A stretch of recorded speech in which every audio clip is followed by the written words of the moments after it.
جو امیر تنظیم ہے اس وقت شجاع الدین شیخ صاحب حافظہ اللہ تعالی، میں ان سے ریکویسٹ کروں گا کہ آپ نے جو مجھے مشورہ دیا وَجَادِلْهُمْ بِالَّتِي هِيَ أَحْسَنُ، تو یہی مجادلہ حسن طریقے سے کرتے ہوئے آپ نے اپنے فرقہ دیوبندیہ جس سے اس جماعت نے جنم لیا ان کی اصلاح کی کوشش کریں گے اپنے انداز میں. مواد میں آپ کو دے دیتا ہوں، آپ نے ان کو آسان طریقے سے بتانا ہے کہ یہ عقائد قرآن و سنت کے بالکل منافی ہیں. اور اس کے لیے میں کوئی تاریخ کی کتاب نہیں اٹھا رہا، کوئی ملفوظات شریف نہیں اٹھا رہا، میں دیوبند کے عقیدوں کی ٹیکسٹ بک جو ہے المحند علی المفند، ہند کی تلوار ایک سٹھیائے ہوئے بابے، ایک پاگل انسان کے اوپر، اور پاگل انسان انہوں نے اعلی حضرت بریلوی کو کہا. ہاں جی، اس سے آپ کو کچھ حوالے دوں گا اور میں آپ سے ریکویسٹ کروں گا کہ یہ جو حوالے ہیں نا ان کو آپ نے آسان طریقے سے مجادلہ کر کے ان کو بھی سمجھانا ہے اور ان کے ماننے والوں کو بھی سمجھانا ہے. پہلے تو کتاب کا نام احمد بریلوی کو انہوں نے مفند کہا، یہ آپ نے ان کو سمجھانا ہے کہ ہمارے بزرگوں نے غلطی کی ہے، یہ سمجھانے کا انداز نہیں ہوتا. دوسرا، انہوں نے اس میں لکھا کہ احمد بریلوی اور ان کی پوری جماعت ایک شیطانی لشکر ہے جو ہم پہ حملہ آور ہوا ہے، جیسا کہ انبیاء کرام پر شیاطین حملہ آور ہوتے تھے، علماء دیوبند رضی اللہ عنہم پر یہ حملہ آور ہوئے ہیں. 14ویں صدی کے مولویوں رضی اللہ عنہم. تو شیطان کا مطلب یہ ہے کہ کافر کہہ دیا نا، شیطان انبیاء پہ مسلمان شیاطین حملہ آور ہوتے تھے، کافر ہوتے تھے. اچھا، تیسرا اس میں انہوں نے کہا کہ محمد بن عبد الوہاب صاحب کی پوری جماعت جو ہے یہ وہابی فرقہ اہل حدیث، یہ خوارج کی ایک جماعت ہے، ان کو خارجی کہا. یہ آپ نے آسان طریقے سے انہیں سمجھانا ہے. چوتھی بات، اس کتاب کے اوپر آپ کے حکیم الامت اشرف علی تھانوی صاحب اور ڈاکٹر اسرار صاحب کے حکیم الامت اشرف علی تھانوی صاحب کے سگنیچر ہوئے ہوئے ہیں، اور 30 علماء کے مزید سگنیچر ہیں، جس میں آپ کی جماعت کے بزرگان دین یوسف لدھیانوی صاحب بھی اور یہ لوگ بھی شامل ہیں. سارے بعد والے بھی اس میں اپنے سگنیچر وقت کے ساتھ ایڈ کر کے نا اس کو یعنی انڈورس کرتے رہتے ہیں. تو آپ نے یہ بتانا ہے کہ اشرف تھانوی صاحب نے اس طرح کی کتاب کو انڈورس کیوں کیا. ٹھیک ہے جی، 4 باتیں ہوں گی. 5ویں بات، اس میں عقیدہ انہوں نے لکھا ہے کہ ہم بزرگوں کی قبروں اور سینوں سے فیض لینے کے قائل ہیں. ہم بزرگوں کی قبروں اور سینوں سے فیض لینے کے قائل ہیں، اس طریقے پہ نہیں جو عوام میں رائج ہے، اس طریقے پہ جو خواص میں ہے. اب وہ خواص میں کون سا ہے وہ آپ نے ہمیں بتانا ہے. انہوں نے تو آپ کو نہیں بتانا، ہم بتا دیتے ہیں کہ کیا ہے خواص کے اندر. بتا دیں کس طریقے سے بتائیں؟ قبروں سے جی انہوں نے بتایا ہوا ہے. اشرف تھانوی صاحب نے خود اس کی شرح میں کتاب لکھ دی ہے ارواح ثلاثہ. اس میں انہوں نے لکھا ہے کہ قاسم نانوتوی صاحب مرنے کے 6 سال کے بعد خواب میں نہیں بیداری میں اپنی قبر سے نکلے، دیوبند کے 2 مولویوں کی صلح کرا کے دوبارہ قبر میں واپس چلے گئے. اور جس مولوی کے پاس آئے تھے سخت سردیوں کے اندر بھی لحاف کے اندر اس کا پسینہ چھوٹ گیا. ظاہر ہے مردہ نکل کے آ جائے تو ظاہر ہے بڑے بڑے بزرگان دین کا پسینہ نکل جائے گا. تو یہ قبر سے جائز طریقے سے یوں فیض ملتا ہے. ہاں بریلوی کریں تو علماء سو تو اڈے کرن پھر سو نہیں ہوئے گا. اور میں دسنا تو پھر سو کر دینے. اور سینوں سے فیض وہ بھی انہوں نے بتایا. ہاں اسی ارواح ثلاثہ میں لکھا ہے کہ مدرسہ دیوبند کے جو بانی تھے قاسم نانوتوی، ان کو رشید احمد گنگوئی نے عوامی اجتماع کے اندر اپنے ساتھ چرپائی پہ لٹایا عاشق صادق کی طرح، یہ اس میں لکھا ہوا.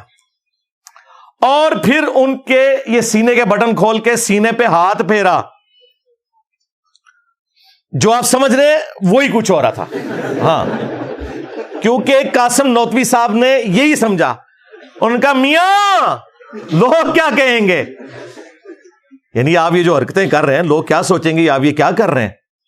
یہ مفتی عبدالعزیز کی ویڈیو تو ابھی نکلی ہے نا، اور باقی لوگوں کی یہ پرانوں کی میں بتا رہا ہوں. اس زمانے میں کیمرہ ہوتا تو ویڈیو بھی آپ کو دکھا دیتا. ہاں ظاہر ہے یہ جلسوں کی ویڈیوز بناتے ہیں نا، تو یہ پبلکلی ہوا ہے، کمرے میں نہیں ہوا. اور دیکھیں نقل کون کر رہا ہے، اشرف تھانوی صاحب اپنی منجی ٹھوک گئے تھے. اور کتاب کا نام ہے حقائق اولیاء ارواح ثلاثہ، اولیاء اللہ کی یہ کرامات اور حقائقیں لکھ رہے ہیں. تو کہہ رہے ہیں میاں لوگ کیا کہیں گے. تو آگے سے گنگوئی صاحب کو پھر بھی حیا نہیں ہے، انہوں نے کہا بھائی کہنے دو لوگوں کو، ہاں جو بھی کہیں، ہم نے ایسے ہی کرتے رہنا. اور اس کی اگلی قسم بھی ہے، ہاں تذکرۃ الرشید. رشید احمد گنگوئی صاحب کے حالات و واقعات جمع کیے ہیں ان کے خلیفہ نے. اس میں وہ لکھتے ہیں کہ رشید احمد گنگوئی صاحب کہتے ہیں کہ ایک رات میں نے خواب میں دیکھا کہ قاسم میاں، وہی قاسم نوتوی صاحب جن کو انہوں نے بستر پہ لٹایا تھا نا اپنے ساتھ، اور وہ چیخیں مار رہے تھے، میاں میاں کر رہے تھے، وہ خواب میں بھی ان کا پیچھا نہیں چھوڑتے تھے. ظاہر ہے آپ دن کو جو کچھ سوچیں گے وہی کچھ خواب میں آئے گا. وہ کہتے ہیں میں نے دیکھا قاسم میاں دلہن کی شکل میں میرے خواب میں آئے ہیں. اور پھر آگے بھی جو ہے نا، ہاں وہ بھی انہوں نے اس میں ذکر کیا ہے، ہاں وہ ہم کیمرے میں دکھا دیں گے. اور پھر اس کی تعبیر انہوں نے کی کہ اس سے مراد یہ کہ وہ میرے شاگردوں کو آگے لے کے چلیں گے، یعنی یہ روحانیت کے لیے. یہ نہیں انہوں نے کہا کہ میں نے اپنی دلہن کو قاسم کی شکل میں دیکھا، نہیں، وہ کہتے ہیں قاسم نوتوی دلہن کی شکل میں میرے خواب میں آئی ہیں، اور پھر وہ نفع بھی ہمیں ایک دوسرے سے پہنچائی. یہ سارا کچھ لکھا ہوا ہے اس میں. تو میں نے کہا اگر کسی کو یہ نہ پتا چلے کہ بزرگوں کی قبروں اور سینوں سے فیض کیا ہے تو میں خود ہی آپ کو اس کی تشریح کر دوں.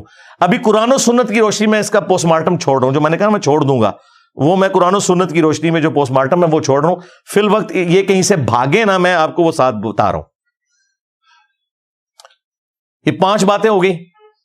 چھٹی بات المہند علی المفند میں انہوں نے لکھا کہ رسول اللہ کی قبر مبارک اللہ تعالیٰ کے عرش، کعبہ اور کرسی سے بھی افضل ہے. عرش سے افضل رسول اللہ کی قبر مبارک کو انہوں نے ڈکلیئر کیا. کسی آیت اور حدیث کا حوالہ نہیں دیا، کوئی دلیل پیش نہیں کی، صرف ایک جو اپنے بزرگوں کی قبروں کے ساتھ لوگوں کو جوڑنے کے لیے نبی الاسلام کی قبر مبارک کے بارے میں ایک جھوٹا عقیدہ بیان کیا. اس کا میں پوسٹ مارٹم قرآن و سنت کی روشنی میں آلریڈی کئی دفعہ کر چکا ہوں. آپ نے یہ بتانا ہے یہ عقیدہ نکالا کہاں سے ہے.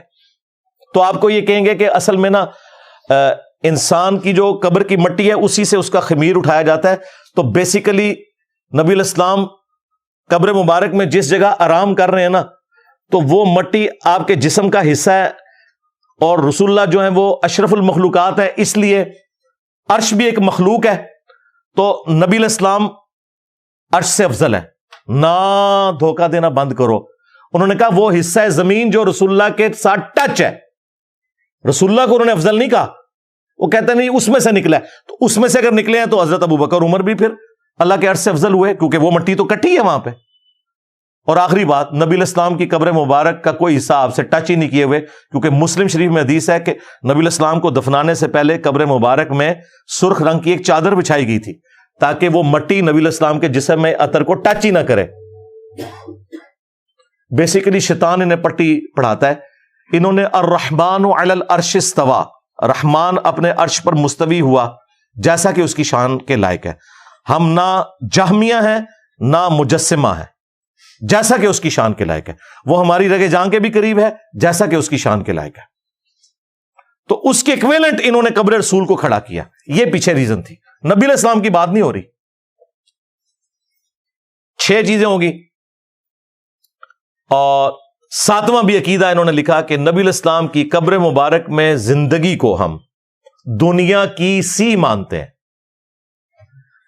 قرآن تو کہہ رہا ہے کہ تمہیں اس زندگی کا شعور ہی نہیں ہے، یہ کہتے ہیں دنیا کی سی. وہ کہتے ہیں اصل میں ہم نے دنیا کی سی اس لیے کہا ہے، وہ آخرت کی زندگی، لیکن وہ دنیا کی سی اس طرح ہے کہ دیکھیں نبی علیہ السلام نے حضرت موسیٰ علیہ السلام کو شب معراج نماز پڑھتے ہوئے دیکھا. اسی طریقے سے صحیح مسلم میں ہی آتا ہے کہ نبی علیہ السلام نے شب معراج بیت المقدس میں انبیاء کی امامت کروائی. تو باقی انبیاء بھی قبروں سے نکل کے آئے تھے. یہ سب کچھ برزخی معاملہ ہے. وہ کہتے ہیں چونکہ یہ ایک دنیاوی کی طرح نظر آتا ہے اس لیے ہم کہتے ہیں دنیا کی سی. یہ اس کی تعویل کرتے ہیں. یہ بالکل جھوٹ بول رہے ہیں. یہ حقیقتاً دنیا کی سی مانتے ہیں. کیوں؟ شیخ زکریا کاندلوی نے فضائل حج اور فضائل درود میں تبلیغی جماعت کا جو نصاب لکھا ہے، اور الیاس قادری نے بریلویوں کے، فیضان سنت میں یہ واقعہ لکھا ہوا ہے. اور مفتی تقی عثمانی صاحب پلانٹ ارتھ پہ سب سے بڑے مفتی اعظم دیوبند کے, انہوں نے درس حدیث میں یہ واقعہ سنایا ہے. تو مورخین نے لکھا ہے کہ جو ہی یہ شعر پڑھے تو روضہ اقدس میں سے نبی کریم سرور دو عالم صلی اللہ علیہ وسلم کا دست مبارک ظاہر ہوا, اور ہزاروں انسانوں نے یہ نظارہ کیا کہ دست مبارک ظاہر ہوا.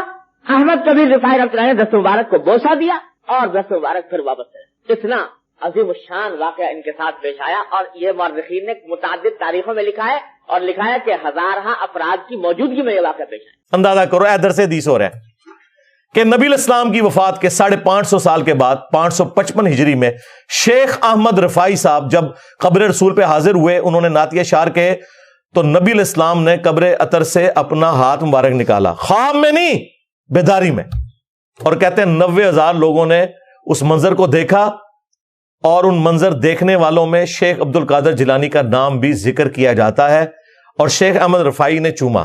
اچھا, عبد القادر جیلانی نے نہیں چوما, کڈی بڑی بدبختی ہے. عبد القادر جیلانی کا خلیفہ ہے احمد رفاعی, وہ چوم رہا ہے, عبد القادر جیلانی نہیں چوم رہے. اور جھوٹ ہے بھائی, عبد القادر جیلانی رحمۃ اللہ علیہ پہ جھوٹ باندھا ہے انہوں نے. تو یہ واقعی حقیقتاً دنیاوی مانتے ہیں, یہ خواب کا واقعہ نہیں لکھا, انہوں نے لکھا 90,000 لوگوں نے یہ منظر دیکھا ہے. جھوٹ بول رہے ہو. صحیح بخاری میں ہے, حضرت عمر کہتے ہیں انا کننا نتوسل الیک بنبینا صلی اللہ علیہ وآلہ وسلم, اے اللہ جب تک تیرے نبی ہم میں موجود تھے ہم ان کے ذریعے تیری طرف توسل اختیار کرتے تھے, اب ہم تیرے نبی کے چچا کو لائے ہیں, ان کی دعا کی برکت سے بارش نازل فرما, تو بارش نازل ہو جاتی تھی. یہ انہوں نے خود سے عقائد بنا لیے ہیں, ان کا دین سے کوئی تعلق نہیں. یہ دنیاوی زندگی قبر کے اندر رسول اللہ کی یا دنیا کی سی, یہ بھاگ سکتے تھے, میں نے بھاگنے کا راستہ بند کر دیا کہ یہ واقعی دنیا کی سی مانتے ہیں. آخرت کی زندگی تو ہم بھی مانتے ہیں, جسم اطہر کو سلامت ہم بھی مانتے ہیں. سرکار یہ وہ 3 عقیدے ہیں جو پچھلے 8-10 سالوں میں بار بار مختلف ویڈیوز میں بیان کر رہا ہوں, لیکن کوئی اس کا علمی جواب نہیں دے رہا. انہیں پتہ ہے اس کا جواب نہیں, اگر جواب دیا تو لوگ کہیں گے یار یہی گل تو بریلوی بھی کر دینے, وہ جو فرینچائز ہیں 2 علیحدہ کھولی بھی وہ ختم ہو جائیں گی. ابھی اور باتیں بھی ہیں, تھانوی رسول اللہ نہیں جی وہ خواب میں تھا, نہ سرکار اس میں لکھا ہوا ہے, میں بیداری میں بھی پڑھ رہا ہوں. نہیں وہ دیکھیں وہ بیچارہ کہہ رہا نا میں بے اختیار ہوں. ہم نے کہا ہم بابی کو تو کہہ نہیں رہے, بابے کو کہہ رہے ہیں. بابے کو جب اس نے خط لکھا تو بابے نے کہا اس میں تسلی تھی, تیرا پیر اشلی تھانوی متبع سنت ہے, اس لیے تو نے اپنے پیر کے نام کا کلمہ پڑھا ہے. تو کیا ابو بکر عمر عثمان و علی کے بیعت کرنے والے صحابہ کرام یا تابعین ان کے ناموں کا کلمہ پڑھتے تھے؟ تو تھانوی رسول اللہ, اور اس میں ہے اللہم صلی علی نبینا اشرف علی, ہاں جی یہ بھی لکھا ہوا ہے. اس کا جواب بھی وجادلہم باللتی ہی احسن کے تحت آپ نے دینا ہے. اور آخری والا بھی, اشرف تھانوی صاحب نے کسی کم سن لڑکی سے شادی کرنی تھی تو اپنے مرید کے ذریعے ایک جھوٹا خواب, ظاہر میں تو اسے جھوٹا خواب شیطانی خواب ہی سمجھتا ہوں, گھڑوایا. اور دیکھیں بیوقوف کتنے اپنے رسالوں میں چھاپتے رہے, عالم داد رسالے میں یہ تھانوی رسول اللہ بھی خود چھاپا ہے. یہ نہ سمجھے کہ میں نے کوئی گن پوائنٹ پہ کہ میں تھوڑی بےزتی کرنی ہے تو تسی چھاپو. بھائی میں نے تو والد صاحب کی بھی پیدائش سے پہلے کا یہ رسالہ چھپتا ہے, 100 سال ہو چکے ہیں. تو اس رسالے میں انہوں نے ایک تو یہ واقعہ لکھا, اور ایک اور رسالے میں عالم داد میں انہوں نے لکھا کہ ایک مرید نے خواب دیکھا ہے کہ حضرت عائشہ جو ہیں سلام اللہ علیہا وہ تھانوی صاحب کے گھر آئی ہیں. تو تھانوی صاحب پتہ کہتے ہیں اس کی تعبیر میں نے یہ کی کہ کوئی کم سن لڑکی میرے ہاتھ لگے گی. دیکھ رہا ماں کو ہے, اور پھر وہ اس کی تعویل کرتے ہیں کہ چونکہ نبی علیہ السلام کی جب شادی ہوئی تھی سیدہ عائشہ کے ساتھ تو وہ کم عمر تھیں, تو حضرت عائشہ کا میرے گھر آنا اس کا مطلب یہ ہے کہ میرے عقد میں بھی کوئی کم سن لڑکی آئے گی. یہ یعنی یہ جو آج کے صرف مفتی نہیں ہے جو مطلب مریدنیوں سے یا شاگردنیوں سے شادیاں کرتے, پرانے بھی یہی کچھ سمجھے. اور تختہ مشق کس کو؟ اما عائشہ کو سلام اللہ علیہا.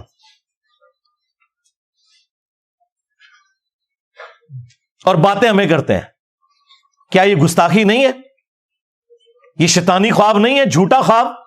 دیکھ رہے ماں کو, النبی اولا بالمؤمنین من انفسہم وازواجہ امہاتہم, نبی مومنین کی جانوں سے بڑھ کر ان پر حق رکھتے ہیں, نبی کی بیویاں امت کی مائیں ہیں.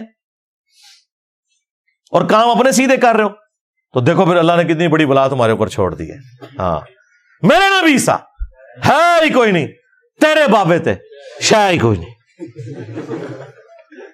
صلو علی محمد وآل محمد، اللہم صلی علی محمد وعلی آل محمد واصحاب محمد وازواج محمد وامت محمد اجمعین الی یوم الدین، آمین.